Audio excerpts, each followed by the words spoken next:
Alrighty, people. I'll kind of bring this 6.5 Creedmoor NWTF axis. Kind of bring this thing to a close, to an end.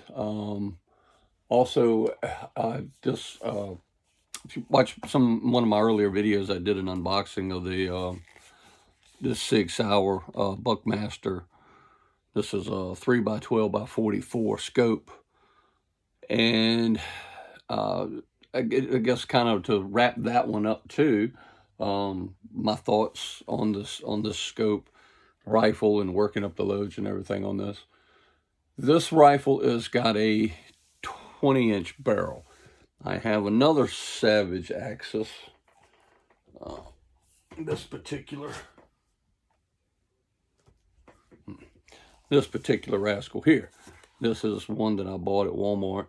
I did the old spray can, rattle can with the sponge camo job on this. Starting to kind of come off on it. Stainless steel. And this is a 22-inch barrel on this gun. Same caliber, 6.5 Creedmoor. This has got, like I said, got the stainless receiver and barrel and bolt knob and everything. This just has a cheap old Bushnell banner scope. I don't remember if I bought this as a kit. Well, I just picked up a cheap banner scope to put it on there just to have something to shoot. Probably will replace this. This gun right here is probably going into a wooden stock, probably going into a Boyd stock, heavy stock, and I'll probably, I don't know if I'll swap this barrel out. I might go to a heavier barrel on this thing. Just keep it 6.5 Creedmoor, then obviously we'll upgrade the scope. But for right now, shooting coyotes or something with it, this is fine. Beat around gun. One thing I will tell you that I've noticed with the two different rifles is, if y'all can see this scope, and I've got them on, I've got the high rings on it, or bases for the rings. But this scope, you can put at least one finger between the bolt knob and the bell of the, the bell, the eyepiece on the scope. That's is quick cycling. I don't hit my hands or anything, and that's nice. This scope, that SIG scope, every time I work this bolt, it pops the bolt knob, hits the scope cover release, or kicks it just enough that it hits and pops it open every time. Let's put it this here, you cannot get your finger down in here. You can get the tip of your finger right here, and once you get back here, open it. Once you get back here to where the eyepiece is and the bell, you can't even get your fingernail in there hardly. I don't know. There's just a huge diameter on this eyepiece, and it's kind of hampers the quick working of this scope every time I try to use it. It hampers the movement of the scope. I don't know if we're gonna change this scope out or not, or what. We probably will. As far as the scope goes, though, I like the scope. The scope is good. It's a clear scope. It tracks well. It does making scope adjustments. It's right on. Does, crank it up a little bit and it brings the bullet right up, and bring it down, it brings it right back down to where it was, or within reason. I mean, it's $150 scope, or I think you can catch these things sometimes on sale through Midway. You can get them for right at $100. I think normally they retail for like $150, but I mean it's a good scope. I can't complain about it, other than the fact that the eye bell is too big, awful big. So does pretty good in low light, but every time catches and pops the cover off. Hits it when you go, if it's closed, it hits it. and you can wiggle it by there. But anyway, so let's get back to the load development. I recommend the scope. I do recommend the scope, but you're going to have to be careful what kind of rifle you got. Be cognizant, and mindful of that big eyepiece and eye bell on the on that SIG scope. So depending on what kind of rifle is going on, you may have even less room to lift your bolt up. So let's go to. I didn't take y'all down to the range with me when I shot the final. Those final loads that I loaded up in the second video, I believe it was. I said I think that one group of 3 I shot, and I knew I pulled the one, and the other 2 were touching. I thought, well, I think that's the group. I think that's the powder load. We will try. I was gonna load up 5 more and go back and shoot again, and I did. And unfortunately, no, I did not take y'all down with me, but I do have, as the young people say, I have receipts. So let me show you how that went. I'm okay with how this went. Maybe some other people may not be. I was. I'm okay with how this went.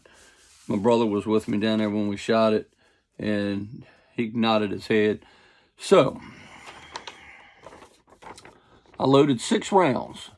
My original intention was to shoot 2 fouling rounds and then shoot a 4-shot group. I was going to get away from the 3-shot group. So, and plus I had 6 pieces of brass to work with. So that's what we did. So my very first shot was this shot right here, almost in the bull. That was the very first shot. Cold bore, first shot right there in the black, right there in almost dead center.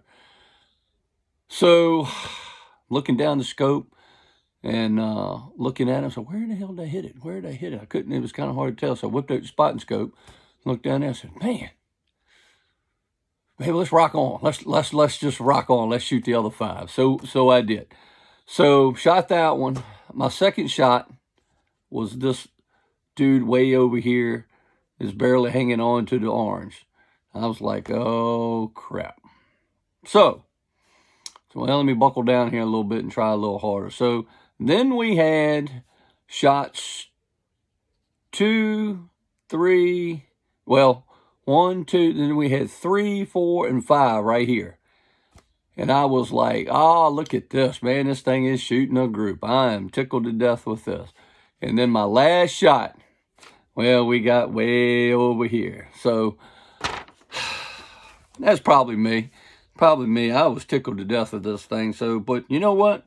We're going with this load. This load was 39.5 grains of H4350 Starline brass, 140 grain. They're Remington bullets, but as I found out that they're not actually, Remington didn't make these. These are the Remington Premiers with a little green plastic tip on them. Remington does not make that bullet. That bullet is actually a SST bullet from Hornady. It's a Hornady bullet. It's a Hornady SST. Repackaged, relabeled, different color ballistic tip put on it, and that's that. It's a Hornady SST bullet. It's 140 grains.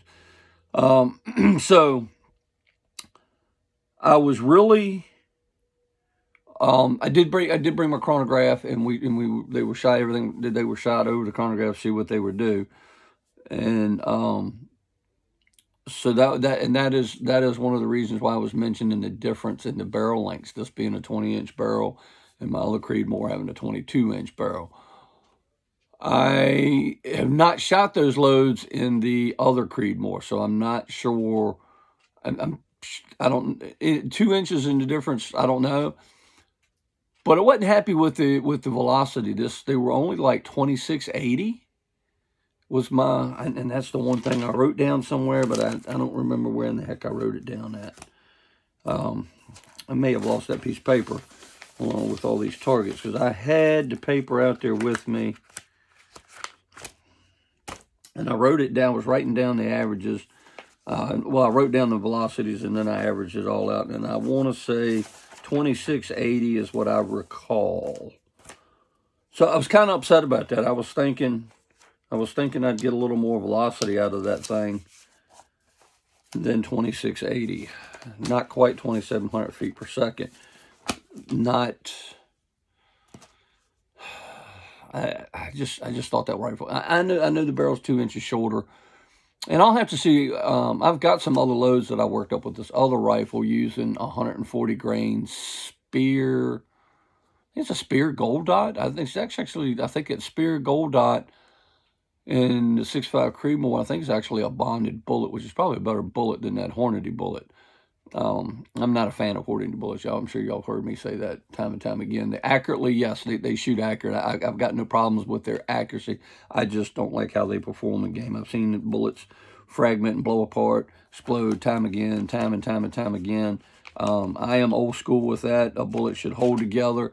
It should mushroom. It should retain most of its weight. Should not fragment apart. Dead deer, yes. Wrong spot, no dead deer. So I would much rather have a bonded bullet that stays together, and hitting the wrong spot, it keeps penetrating and keeps going until it gets where it's supposed to go. But we can debate that another time. We can all discuss that another time. But anyway, I am gonna here shortly. I'm gonna take the other 6.5 Creedmoor and shoot it at my hunt club, and do my damnedest to remember to bring my chronograph. I always forget my chronograph. So see how an extra 2 inches of barrel works, and we will do that shortly. Probably another couple of weeks, maybe a week or two.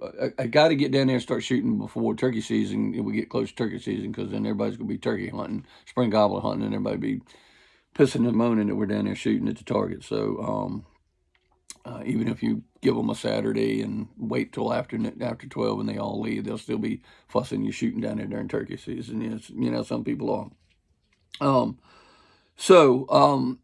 I guess that's what it's just to wrap this all up. That is the load that it's slow. I don't really, other than the barrel being short, H43. I mean, I know there's probably faster powders out there. I did use the Hornady book for that load data. And I want to say that was right about where the Hornady book said it was going to be. Well, no, I think the Hornady book was a little stouter, I believe. I may try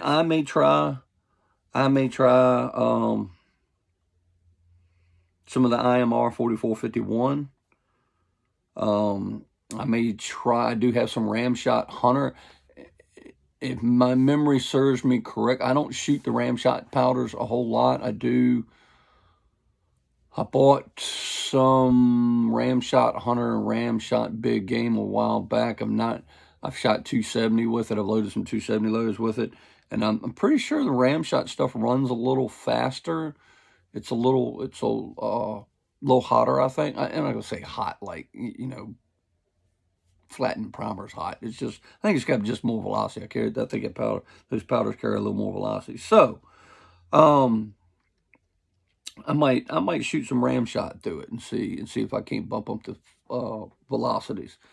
But as accuracy goes, I'm happy with that. I'm just going to say that those 2 off rounds were me pulling it, especially that last one. And I don't know about anybody else, but when I go shoot in groups, man, I'll get a good group string going, and I'll have everything touching. And man, you get so giddy and happy that what's going on, and then your last one you blow it. And it flies off, and you just don't get settled in. You're like, all right, I want to get this last one touching and go and put this rifle away or whatever, and you don't settle down on the rifle right, and so you don't drive the rifle, like you should, and you get a flyer. So that's I'm throwing that out there. I think that's what happened to me. I mean, I got 4 shots touching each other, so I think that load's good enough. I think that load's accurate enough. Even if not, you're still under an inch diameter circle right there. I think I'll be all right. I think we could kill a deer with that. Probably out to 250, 300, and we don't shoot that far unless we got a bean field, and most bean fields around here, big fields and cornfields and such around here that you get to hunts in dog country and usually in a shotgun county. So yeah, you don't get to shoot rifles over fields very much unless you're shooting groundhogs in the summer. So anyway, which 6.5 Creedmoor, that's a task that this gun's pretty suited for. We run the lighter 120 grain bullets, 129, 120, whatever, some of the lighter ones, and I think a Creedmoor would make a great groundhog rifle, that's for sure. Probably cheaper shooting that than reloading for 22 250. So anyway, we'll leave it there. And we'll get back. I still got some hand loading 30-30 with the old Lee, whatever that thing was. That's all, you can do it right there on the bench. The old school reload, another thing. I've got that coming up. I'm going to work on that. I've got some 190 grain Barnes lead soft point old school heavy hitters for 30-30. They're specifically made for the 30-30. Velocity's probably, I don't know where the velocity is going to go with that. They're probably going to be right around 45 ACP velocities, probably. I don't know.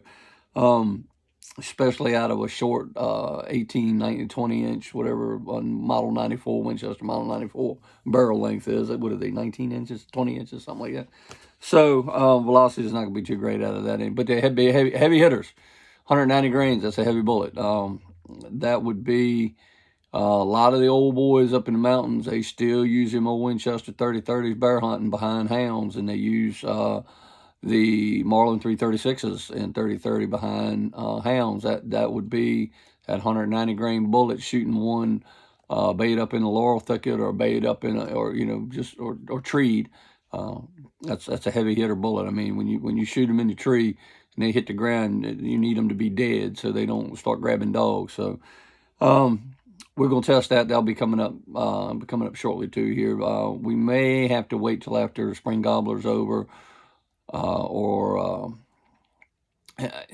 somewhere around there, or we might get it done before that happens. So anyway, I will update y'all people on the other Creedmoor and see how much better the velocities are, or if any, and see. And that's where we're at with it. We've got an accurate load with this NWTF gun, and I think I'm going to load up maybe 4 or 5 boxes of that, and then I think I'm going to put it in a gun case and give it to my grandson. I think old Bubba's going to get this gun. I'll give it to him. Might hold off to wait till Christmas and give it to him for Christmas. But yeah, I want it, and it kind of I feel like the dad on Christmas Story. It's major award, and but I want it, and I think I'll give it to Bubba. So it's a unique gun. I've never owned an NW2 yet, or NWTF or Ducks Unlimited or anything like that. I kind of like the gun, but I down in my heart, I think I'm gonna give it to my grandson. He liked it when he saw it. He thought the camo was cool on it. So I pulled actually the day I got it, I pulled both of them out and I asked him which one he thought was cooler. Because both of them got camo on them. One's rattle canned and the other's not, and he didn't care for that rattle can thing. He liked that mossy oak. So anyway, that's where we're going. We'll talk to you later. And all of y'all, we're getting up on spring gobbler season, so I hope everybody gets on some turkeys, and I hope everybody kills them big old beard and long hooked spurs, and everybody has a great turkey season. Talk to y'all later.